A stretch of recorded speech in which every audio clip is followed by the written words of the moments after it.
오늘의 인문학 산책 주띵커와 함께합니다. 네이버 블로그 김종원 작가님과의 대화. 언어를 바꾸면 사는 나날을 기적의 나날로 바꿀 수 있다. 아주 오래전부터 나는 출판사와 책을 만들기 시작하면 바로 나의 이런 생각을 출판사와 편집자에게 전한다. 저는 더 좋은 글을 위해서라면 언제든지 제 시간을 투자할 준비를 마친 상태입니다. 그게 제 글을 읽어주시는 분들을 위한 최소한의 예의라고 생각합니다. 그러니 365일 24시간 내내 언제든 수정한 부분이 있다면 바로 연락 주세요. 이렇게 말로 나의 마음을 전하며 이후 어떤 놀라운 일이 생길까? 이런 순서대로 내 삶과 주변의 모든 것이 바뀐다. 1.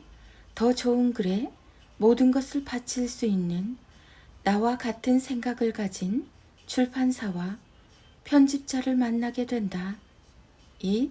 좀 더 수준 높은 책을 만들 수 있는 역량을 가진 사람들로 주변을 채우게 된다. 3. 언어와 글의 가치를 충분히 깨닫고 실천하는 주변 사람들로 인해서 매일 성장하게 된다. 4.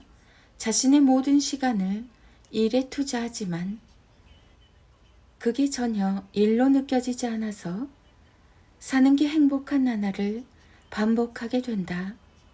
5. 그냥 보고 듣고 느끼는 모든 것을 다 바로바로 일에 적용하고 변주할 수 있어서 사는 나날이 곧 창조의 나날인 기적인 경험을 하게 된다. 누구든 지금 당장 바로 경험을 시작할 수 있다. 원하는 삶이 있다면 그 삶에 맞는 언어를 사용하라. 이런 3단계 과정을 통해 그 언어를 만들 수 있다. 1. 내가 원하는 삶은 무엇인가? 2. 그 삶을 어떻게 표현할 수 있는가? 3. 한 줄로 정확하게 압축하려면 어떻게 해야 하는가? 꿈이나 목표, 희망과 행복까지 이 모든 것을 가슴에 품는 건 아름다운 일이다. 하지만 가슴에 품고 있는 그 벅찬 감정을 언어로 설명하거나 표현할 수 없다면 그 가치를 단 1초도 소유할 수 없다. 우리의 삶을 바꾸는 건 선명한 언어다. 설명할 수 없는 건 나도 실체를 모르니 꿈에서조차 나오지 않는다.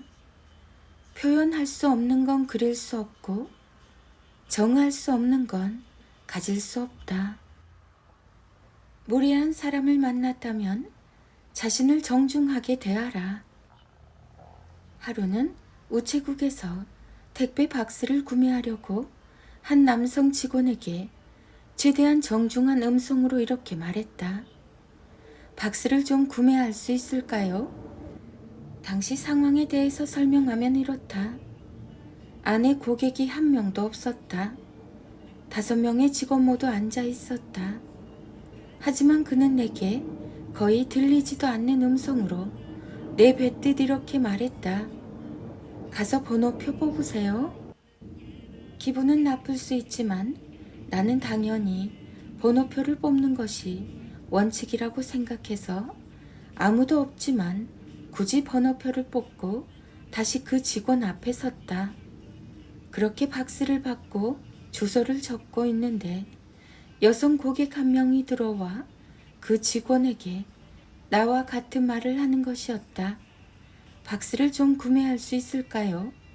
나는 그 직원의 반응이 매우 궁금했다. 당연히 나에게 그랬던 것처럼 가서 번호표를 뽑으세요. 라고 말해야 했으니까. 하지만 예상과 전혀 다른 말이 나왔다. 어떤 크기로 드리면 될까요? 결국 그 여성 고객은 번호표를 뽑지 않고 박스를 바로 구매할 수 있었다. 그때 내 기분이 어땠을까? 기분 나쁠 수 있는 상황이었지만 나는 대수롭지 않게 여기며 그냥 그 자리를 벗어나 내가 해야 할 일을 했다.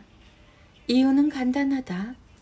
도덕과 예절, 올바른 규칙과 좋은 감정은 아무에게나 기대할 수 있는 게 아니기 때문이다. 또한 그에게 아무리 항의를 한다고 해도 큰 의미는 없다. 세상의 좋은 변화는 언제나 나로부터 시작하는 것이기 때문이다. 오히려 우체국을 빠져나오며 나는 스스로에게 이렇게 말했다. 다음에는 좀 더 따뜻하게 말해보자. 기분 좋은 말을 하려면 어떻게 해야 할까? 이렇게 생각을 바꾸면 오히려 나 자신에게도 도움이 된다.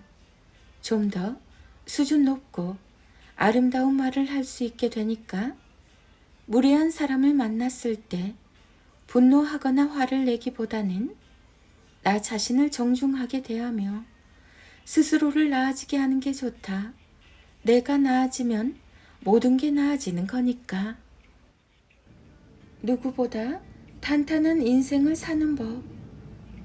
주변을 좋은 사람으로 채우려면 먼저 내가 좋은 사람이 되어야 한다. 하지만 그보다 더 멋진 방법이 있으니 나 자신에게 좋은 내가 되어 사는 것이다. 타인을 위한 좋은 내가 아닌 나 자신을 위한 가장 좋은 내가 될 수 있다면 그것보다 탄탄한 인생은 없기 때문이다.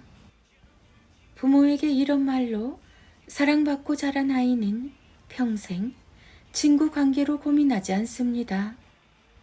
1.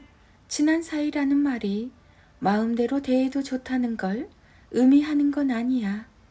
2. 부럽다는 생각은 할 수 있지만 굳이 질투는 할 필요가 없단다. 단지 반짝이는 순간이 서로 다를 뿐이니까. 3. 용서와 화해는 다른 거야. 네가 그 사람을 용서한다는 것이 화해까지 해야 한다는 사실을 의미하는 건 아니란다. 화해는 네 마음 편해지면 그때 하렴. 4. 남들 눈치를 너무 심하게 보면 너만의 색을 잃을 수가 있어.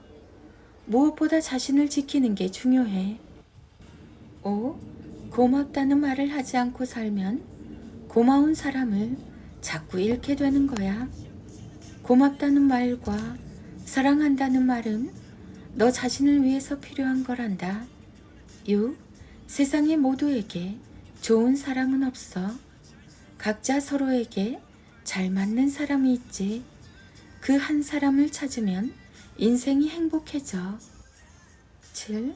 누군가 너를 오해하면 어떤 변명이나 설명도 하지 않고 그냥 내버려 두는 게 좋아. 말이 아닌 시간이 필요한 일이니까. 8. 세상에 도망쳐야 할 정도로 크고 어려운 문제는 없단다. 깊이 생각하면 뭐든 해결할 수 있지. 9. 사람들이 비웃는다고 자책할 필요는 없어. 대신 자신에게 이런 말을 들려주자. 괜찮아. 나는 지금 잘하고 있어. 늘 자신에게 힘을 주는 사람이 되자. 10. 닮고 싶고 배우고 싶은 사람과 오랫동안 함께 시간을 보내면 너도 어느새 그런 사람이 되는 거야. 멋진 친구를 만나면 너도 멋진 사람이 되지. 11. 좋은 친구란 내 모든 단점을 정확하게 알고 있으면서도 장점만 바라보며 응원하는 사람이야. 12. 세상에서 가장 버리기 힘든 게 질투야. 너에게 좋은 일이 생겨서 자랑할 때 진실로 축하해주는 사람이 진짜 친구란다. 13. 친구의 도움만 받으려고 하지 말고 도움을 줄 수 있는 사람이 되는 게 중요해. 그럼 네 자존감도 탄탄해지면서 무엇보다 마음이 더 따뜻해질 거야. 14. 복수나 증오, 비난과 같은 표현은 우리 인생에서 아예 삭제하자. 그런 말은 우리랑 어울리지 않으니까. 15. 친구 관계를 넓히는 것도 중요하지만 나중에는 좁히는 게 더 중요해. 정말 좋은 친구 한두 명이 우리에게 큰 힘이 되어 주거든. 16. 간섭은 입만 있으면 할 수 있지만 행동에는 용기와 결단이 필요하지. 그래서 지혜로운 사람은 늘 간섭이 아닌 자신의 삶을 살겠다는 멋진 선택을 한단다. 너에게 들려주는 단단한 말, 김종원 작가.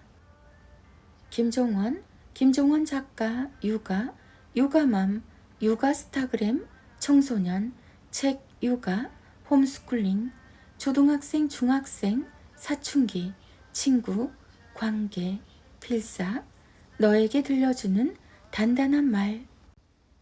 자녀들의 인문학 인력 낭송이 이어집니다. 김종원 작가님의 하루 한 장 365 인문학 들력. 간섭이 아닌 관심에서 나온 질문이 아이의 지적 성장을 자극한다.